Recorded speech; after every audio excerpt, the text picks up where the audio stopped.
कर दर्द बड़ी जोई माँ कर दर्द बड़ी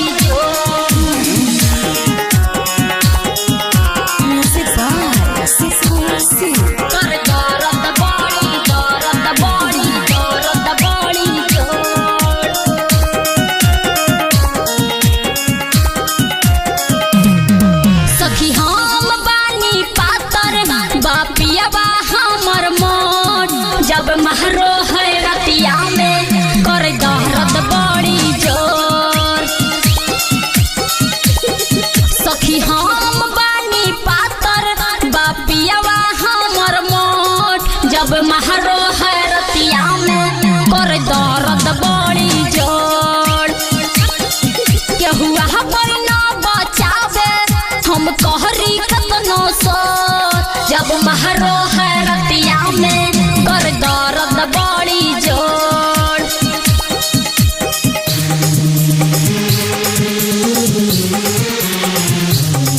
कर दर्द बड़ी जोर। कर दर्द बड़ी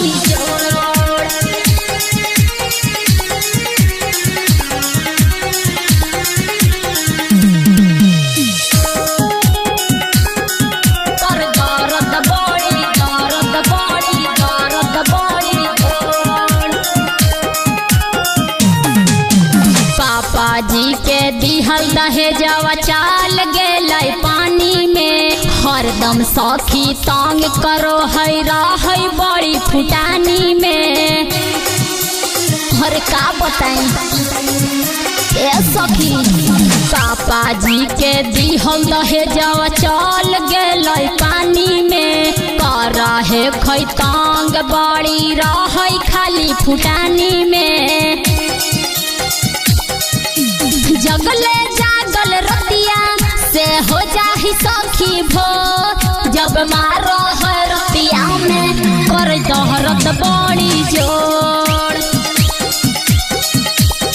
सखी हम बानी पातर बापियावा हमर मोट जब मारो है रतिया में कर दर्द बड़ी जोर।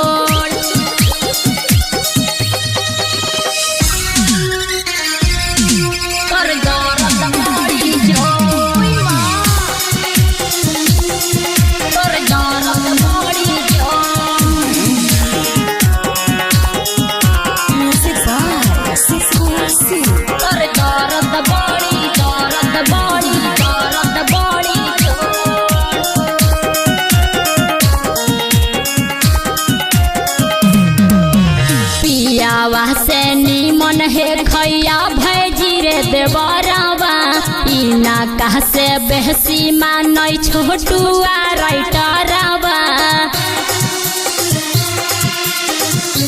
ए सखी पियावा से नीमन बाड़े या भैजी रे देवरवा इना कह से बेसी मानै सिपू डायरेक्टरवा।